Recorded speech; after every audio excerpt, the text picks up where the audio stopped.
Assalamualaikum warahmatullahi wabarakatuh.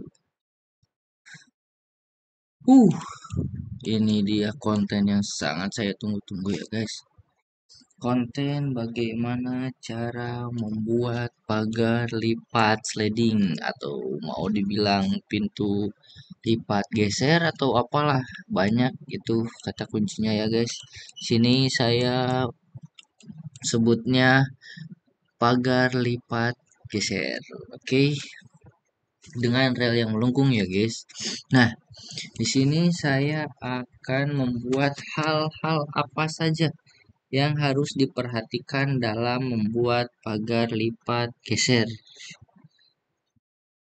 Oke, kalian jangan lupa like, comment, share, and subscribe biar saya lebih semangat untuk membahas hal-hal apa saja yang harus benar-benar diperhatikan. Insya Allah nanti di akhir ada kesimpulan ya guys. Tapi kita harus intro dulu.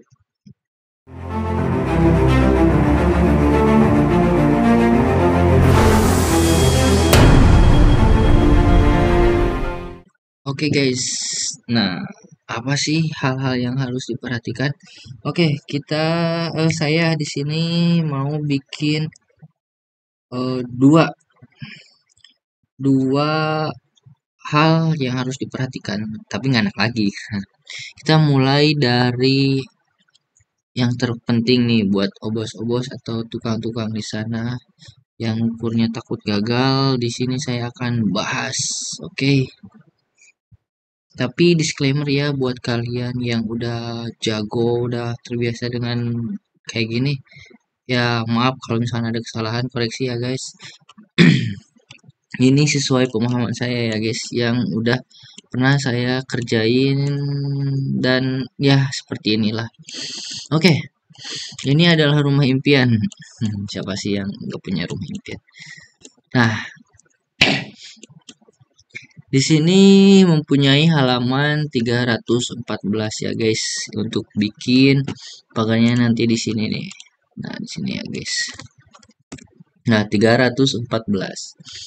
Dan untuk ini harus diingetin ya guys. 314 itu bisa dibilang kotor ya guys. Karena buat kalian nih yang bikin pagar seperti biasa di sini nanti akan disimpan besi hollow. Oke guys, jadi di sini saya akan bikin pagar lipat geser dari besi hollow ya guys. Nah, menggunakan besi hollow 46 sebagai frame. Nanti dikombinasiin sama hollow 22 dan GRC. Untuk model bebas ya guys. Kalian bebas pilih mau kayak yang gimana aja. Di sini saya akan menyontohkan yang pakai kombinasi lispang GRC sama besi hollow 22. Nah, di sini disisain 4 cm buat nanti tiangnya, pengunci lah. Dan di sini disediain space 10 cm. Buat apa sih, Bang? Nah, kita analogikan aja, kita berimajinasi aja ya, guys. Nanti 4 cm itu kan sebagai frame, oke.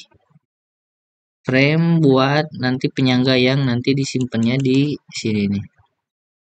Nah, biar gak jatuh. Terus 4 cm lagi nih di sini. Ya, taruhlah 4 cm sebagai nanti yang dilipat, yang lipetan itu yang pas posisi pagar lipat yang ke belakang itu 4 cm. Sisanya itu nanti disesuaikan sama si penyangga di sini nih, guys. Kebayang nggak? Udah nanti saya bahas ya, guys. Nah, seperti ini 314 kita analogikan kalkulator aja ya nih guys. Nah, 304 nice, sorry. Nah, ini aja nih 314 ini kan keseluruhan dikurangin 300 nih, 3 meter itu kan gini aja nih, ini kan 3 meter sebagai pagar utama nih ya, pagar utama. Nah, kemudian kita ditambah nih 14 sama 10, udah tuh 414 sama kan, udahlah gak usah kalkulator. Nah, terus ini kan kita cari nih ukuran berapa sih pagarnya, berapa daun pintu sih. Nah, kita hitung nih 300 dibagi, misalkan dibagi 5. Nah, Ini bisa nih 60, tapi kita coba dulu di 300 dibagi 4, 75. Nah, jadi di sini saya punya aturan sendiri ya guys, nggak tahu nih di orang lain diterapin atau enggak, atau mungkin ini sekedar pemahaman saya. Jadi saya terapkan di sini kalau misalkan mau bikin pintu sliding geser itu aturannya nggak boleh lebih dari 70 cm ya guys. Nah, itu aturan yang saya terapkan sekarang ya guys. Jadi paling di 70 ke bawah. Tadi kan ada tuh 60 dibagi 5, 300 dibagi 5. Nah, dapat 60. Nah, udah saya di sini ambil yang 60. Berarti jadi 5 daun pintu. Nah, kita geser lagi ke sini. Wait, jangan dulu. Lihat. Nah, di sini saya udah bikin nih, guys. Jadi 6 daun pintu. Ini salah sih. Jangan yang ini, langsung aja nih. Nah, saya udah bikin nih, guys. Nah, aturannya yang tadi nih 4 cm buat yang ini nih, guys. Kelihatan nggak? Nah, buat yang ini nih di sini. Nah, sebagai nanti buat pengunci slot. Bener gak? Bukan slot, bukan buat engsel di sini nih, buat gerak-gerak engsel. Nah, ini 3 meter nih, guys. Nah, dari sini ke sini itu 3 meter 60-an nih, ukuran 60-an. Tuh, 60 ya, guys. Nah, jadi dari sini sampai ujung sini itu dapatnya di 3 meter. Yang digesernya itu nih jadinya yang 4 ini nih, guys. Nah, jadi yang 1 2 3 4 ini yang buat digesernya. Ini ukuran 60. Nih bikin aja nih framenya 60 buat yang 3 meter. Nah, ini buat nanti buka tutup. Jadi bisa buka ini nih. Jadi bisa buka ke sana, bisa nutup ke sini. Nah, nanti modelnya seperti itu ya, guys. Oke. Nah, setelah itu aturan kedua yaitu saya di sini menerapkan. Oh, sorry guys. Kita udah masuk di bagian produksi ya, guys. Nah, yang pertama ini saya yang harus diperhatikan ya sama yang tadi ngukur. Ini rata enggak nih si karpot ini? Ini kan karpot nih. Nah, ini rata enggak? Nah, harus di harus dipertimbangkan, bukan dipertimbangkan, harus diperhatikan ya, guys. Nah, ini rata atau enggak? Nah, karena di sini saya desain, cuma desain ya, guys. Saya anggap ini rata. Oke. Nah, setelah emang itu benar-benar rata, kalian harus merhatikan nih, misalkan nih bagian frame udah nih, bagian rodanya sekarang. Nah, di sini saya anggap rata, jadi saya sisain dari rel, dari rel mana ya? Nah, dari rel ini sampai ke frame itu jaraknya 2 cm ya, guys. Oke. Kalau misalkan dari sana jaraknya 2 cm ke sininya jadi 8 cm. Oke, jadi buat saya menggunakan roda ukuran 8. Nah, guys, jadi harus diperhatikan juga ya.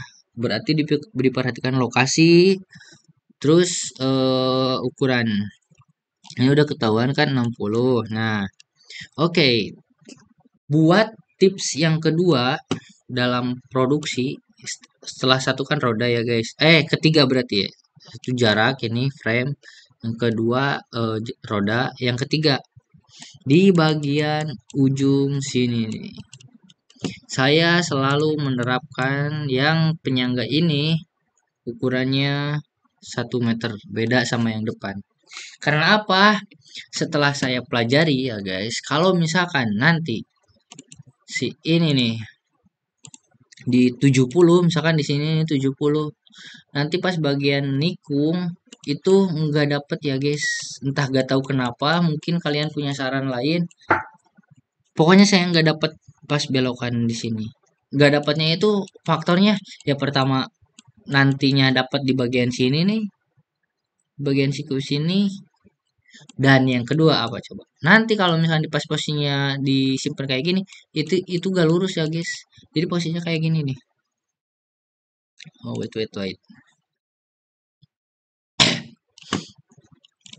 Jadi nggak lurus guys. Gimana ya? Nah, jadi kayak gini posisinya, nggak lurus. Jadi roda akhir itu, nah ini ibaratin kayak gini nih. Jadi roda akhirnya itu bagian sini. Nah, di sini. Jadi gak bisa lurus. Jelek kan kayak gini. Jadi diusahakan buat 1 meter. Nah, 1 meter itu juga di bagian ujung simpennya. Jadi fungsi penahan ini, fungsi yang 1 meter ini dan penahan ini buat biar nanti pas bawah sisi pagar yang menutup, ini masih bisa nahan dan ini masih berjalan. Oke. Nah, sama yang tadi di bagian roda ya nih guys, saya lupa. Nah, di bagian sini dikasih space 2 cm atau berapa terserah kalian. Pokoknya di sini harus pakai mur. Di sini saya lupa gak pakai di sini mur. Nah, pokoknya di sini nanti akan ada mur nih. Mur. Mur dari si roda tersebut, dari roda ini.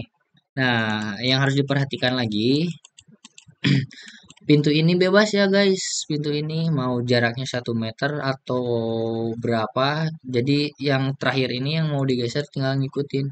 Cuma di sini saya ngerasa, wah ini cocokan kalau misalkan seragam nih 60 sentian.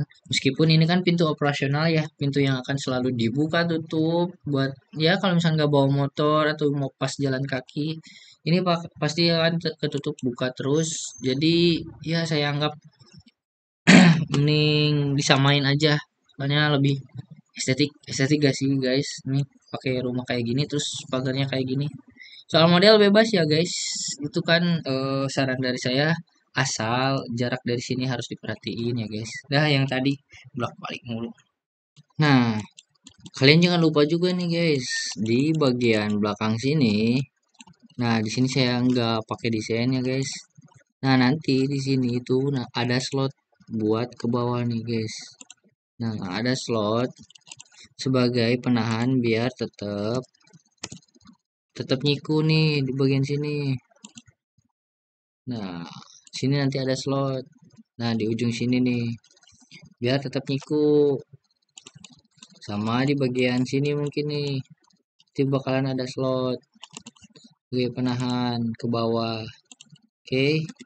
Nah, berarti di bagian sini juga nanti ada slot nih. Itu kan serah deh kalian mau kayak gimana modelnya. Tapi nantinya harus pakai slot terus bikin tempat dudukan gembok juga. Nah, bang, gimana sih bang, gimana bikin relnya? Oke, ini bagian yang paling seru menurut saya ya Min. Ini saya sempat bikin ini guys, ini rel, tapi di sini ada rumusnya dong guys. Nah, rumusnya seperti ini nih guys. Ntar saya minum dulu. ah, jadi rumusnya itu ngikutin si ukuran pagar ini nih. Nah, pagar ini jarak dari frame, oke. Terus jarak dari frame ke as roda. Aduh, susah guys. Nanti kita hitung-hitungan barengnya ya. Oke, pertama saya bikin perumpamaan di sini 1 meter. Beloknya kemana nih? Beloknya di bagian kiri nih. Ingat, kamu harus ingat tuh itu tuh. Nah, di sini 1 meter. Saya kasih. Terus gimana bang? Nah, terus dari 1 meter itu, dari ujung sini ke pojok sini, ambil ukuran frame. Oke, ingat ukuran frame. Ukuran frame yang tadi saya buat, ukurannya 60. Terus ke sini juga 60. Oke, tandain. Saya kasih ukuran. Ini 60, ini dari sini 100. Oke. Dapat dimengerti, oke? Terus Tadi ngomong yang ke Asroda gimana sih? Gini bro, sekarang 60 dikurangi 7. 7 cm. Saya selalu menghitung 7, bukan menghitung apa ya? Mengasih jarak lah. Mengasih jarak dari as roda ini ke sini itu 7 cm. Pokoknya seperti udah 7 cm ya, guys. Diusahakan jangan lebihin, takut nanti susah ya, guys. 9 cm saya pernah nyoba tetap mentok sih. Paling 7 cm. Nah, saya bikin ya. 60 dikurangin 7 berarti 53. Oke, sini juga 53. Nah, kasih ukuran dulu. Nah, ini jarak ujung frame ke as roda. As roda itu sebenarnya bahasa lainnya itu pas tengah-tengah roda. Kira-kira aja ya, guys. Pas tengah-tengah roda. Nah, habis gini gimana sih, Bang? Habis ini saya tarik nih dari ujung 53 ini, tulis lagi nih, 53, sambungin ke 53 ini. Oke? Dapat dipahami? Paham lah. Terus dari sini ini kan pakai behel ya, pakai behel 16. Anggaplah ini behel lagi dilengkungin. Set. Nih udah beres nih, udah beres dilengkungin. Nah, seperti ini guys jadinya. Nah, nanti relnya akan seperti ini. Kenapa seperti ini? Sekarang kita analogikan ya guys. Kita bahas, jangan analogi. Saya harus nganalogiin kemana, nggak bisa animasi saya. Anggaplah nanti rel 60 itu dari 60 dari sini nih. Dah pokoknya kayak gitu. Jadi jarak 60 dari sini itu dapat di tengah-tengah kayak ini. Nanti si asroda posisinya harus di sini. Nah, nanti di sini juga 60. Nanti berjalan kan? Bener gak? Bener gak? Nah, nanti rodanya ini pintu 1 misalkan. Set. Nyambung ke pintu kedua, yang ini yang 1 meter. Jadi 1 meter posisinya udah lurus, guys. Bener gak? Bener gak? Udahlah, pokoknya kayak gitu. Ikutin aja rumusnya yang saya bikin. Nah, soal kepanjangannya dari sini nih, itu ikutin total pintu aja yang digeser ya, guys. Misalkan 3 meter ya 3 meter gitu kan. 240 ya 240.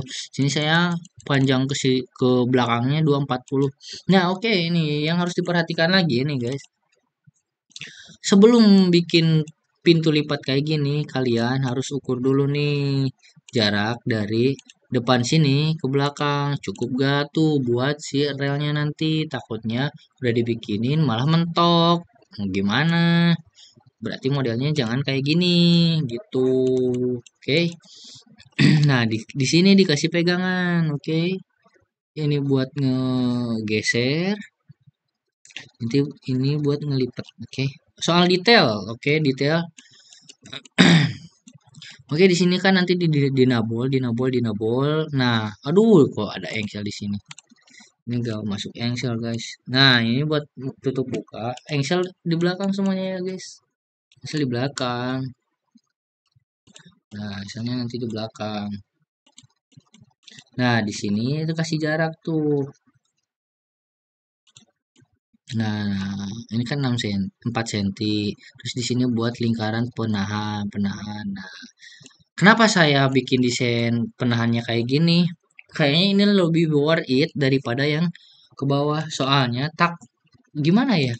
Malah malah nambah nambah ruang gak sih? Bukan ruang, nambah sempit. Nah, ini ke sini nambah sempit. Bener gak? Emang ada ya kalau misalkan emang nggak kayak gini, misalkan ada yang ke bawah kayak ini. Worth it gak sih menurut kalian? Worth it aja sih sebenarnya. Cuman ya saya ngambilnya kayak gini. Karena alasannya ya ini bisa di atas bawahin. Gak harus motong dulu. Tapi tergantung kalian ya. Tergantung kreativitas kalian. Di sini kan Benglas itu ngadu kreativitas ya guys, bukan ngadu sih lah, kayak gitu apa bahasanya. Oke, udah diperhatiin ya guys, nanti saya ambil kesimpulan di akhir. Kemudian setelah kayak gini nanti kan didorong set ke belakang. Oke, nah nanti posisinya kayak gini guys, betul gak? Nanti kayak gini. Nah, apa sih tadi, buat apa sih bang tadi 10 cm yang di daerah sini? Oh, jangan dulu. Nah, nanti relnya tadi pas ujung sudut itu. Nah, nanti simpennya di 10 cm yang dari sini. Saya dari depan ini bebas sih, bebas sih, bebas. Cuman di sini saya ngambil 6 cm. Saya ngambil 6 cm biar gak terlalu luar. Nah, nanti yang tadi yang 10 cm itu, ini pegangan pegangan juga harus ada ya, jangan sampai mentok. Ini 4 cm nih. Ini 4 cm ini. Udah 8 cm. Nah, sisanya buat space ini 1 cm 1 cm. Kalian akalin deh, bebas mau berapa juga asal jangan mentok. Oke, untuk ukuran penyangga bebas deh. Tapi di sini saya bikin yang ukuran box ya, saya sebutnya box penyangga 30 ke 30. Itu kreativitas juga sih. Oke. Oke, mengerti kan? Nah, modelnya seperti ini nih guys nih. Nah, seperti ini. Oke, sebelum ke kesimpulan, saya ngingetin lagi buat kalian, jangan lupa like, comment, share, and subscribe ya guys, biar membantu lebih semangat saya dalam membuat konten, dalam bekerja juga nih. Oke, yang mau tanya-tanya juga untuk daerah Jabodetabek bisa banget,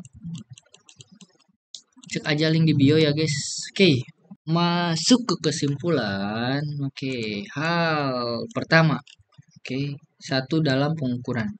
Dalam pengukuran, dari ukuran awal dikurangin 4 cm buat besinya karena saya menggunakan besi hollow 4 kali 8. Oke. Terus 10 cm buat jarak dari pegangan rel sama buat si frame pagar. Oke. Saya bukan asumsi, saya bawa 10 cm. Kalian bebas deh. Mau berapa juga asal ya kira-kira aja. Nah, dapatnya itu 3 meter. Setelah dapat 3 meter, pasti kita langsung bikin dong, udah tahu nih ukurannya. 3 meter dibagi berapa daun. Nah, aturan pertama saya tekankan kepada Anda semua itu gak boleh lebih dari 70. Oke, framenya. Nah, di sini saya dapatnya 60. Oke. Kalau misalkan ini mau di 1 meterin boleh, cuman di sini lebih kecil. Saya agak kurang ya guys. Nah, oke, jadi yang kedua itu bagian produksi. Nah, ini dapat nih 60. Oke. Nah, setelah udah dapat 50, kalian harus perhatikan juga lokasinya. Nah, lokasinya miring enggak? Kalau misalkan emang kemiringannya sampai 10 cm dari belakang karpetnya, ini harus dibobok. Ini pasti dibobok sih, cuman dalam banget, pasti dalam banget. Oke. Nah, setelah eh, setelah apa tadi? Frame. Nah, kemudian di bagian roda. Nah, rodanya ini harus dikasih jarak ya guys. Nah, untuk rodanya nanti yang ada pernya di sini nih. Jadi bisa gerak. Nah, di sini nanti baut. Oke. Nah, setelah itu nanti kasih pegangan di sini sebagai pintu operasional. Nah, di sini juga yang harus ditekankan di bagian akhir biar menyudut kayak gini harus ditambahin 1 meter buat yang akhir. Oke. Nah, di sini pakai box. Boxnya disimpan di bagian ujung, dikasih 1 frame aja nih. Di ujung frame ini. Oke. Harus digedein. Nah, setelah kayak gitu, baru tuh kalian coba aja dulu. Oke. Oh, jangan dulu dicoba kan nggak ada rel. Nah, untuk rumus rel ini penting banget ya, guys. masih banyak ada yang suka yang ngasal. Ini aduh parah banget. Jadi rumus real itu dari ujung sini ke ujung sana 1 meter bebas deh, asal melebihi dari ukuran frame. Di sini saya asumsikan aja 1 meter. Nah, dari 1 meter dari sudut siku ini tarik lagi ke 60. 60 itu kan jarak dari ujung frame ke ujung frame. Nah, dari siku sini juga ditarik lagi, dikurangan 7 cm dari ujung frame ke as roda itu. Nah, setelah diambil dari eh, as roda ke ujung frame, tarik lagi ke sini kurang 53. Oke, jadi dari 60 dikurangkan 7 cm. Oke, nah nanti tarik dari sini pakai benang, nanti di sini kasih patlot atau kapur atau spidol juga, nanti tarik dari sini nanti bakal ketemu di sini sesama 53. Oke, bener gak? Nah, seperti itu. Nanti teknisnya dari dari ujung lurusan ini pas belok pas ujung melengkung sini sebagai as roda, oke. Sebagai roda pertama. Di sini di tengah-tengah ke roda kedua, dan yang di bagian lurus ini adalah roda ketiga. Oke, jadi puh, ngerosi pokoknya. Menikung, guys. Oke, meledak. Nah, setelah itu nanti kalian posisikan juga nih, luruskan kayak gini. Nah, lurusin. Penyangga ini tetap di posisi awal. Kenapa nggak disamain? Oke, kita jelasin aja ya guys. Nah, nanti misalkan di sini kan 1 meter nih. Dikurangin 30. Nah, udah kelihatan nih sama kalian. Kalau misalnya disamain 60. Nah, 30. Ya, seperti ini deh. Malah nggak 30 dong. Kan 6 dari 100 ke 60 ya. Oke. Ya, berarti 100 dikurangin 60 40. Udah, masa penyangganya nanti di sini. Logis gak? Logis gak? Hah? Ya, pokoknya udah dikasih tahu sama saya, tapi tergantung kalian, oke? Kalau misalkan ada yang punya cara lebih worth it dan mind blowing, boleh kasih tahu saya. Saya mau belajar lebih jauh lagi tentang perbengkelan. Oke, udah dipahami? Mungkin segini dulu ya guys dari video saya. Nah, pokoknya sekian video dari saya. Semoga bermanfaat buat kalian semua. Jangan lupa like, comment, and subscribe biar saya lebih semangat lagi dalam membuat kontennya guys. Nah, tolong jangan di skip, gak apa-apa dipercepat aja. Takutnya banyak yang omongan-omongan yang kesana kemari kemari kesana. Jadi gak apa-apa dipercepat asal ilmunya dapat. Oke. Assalamualaikum warahmatullahi wabarakatuh.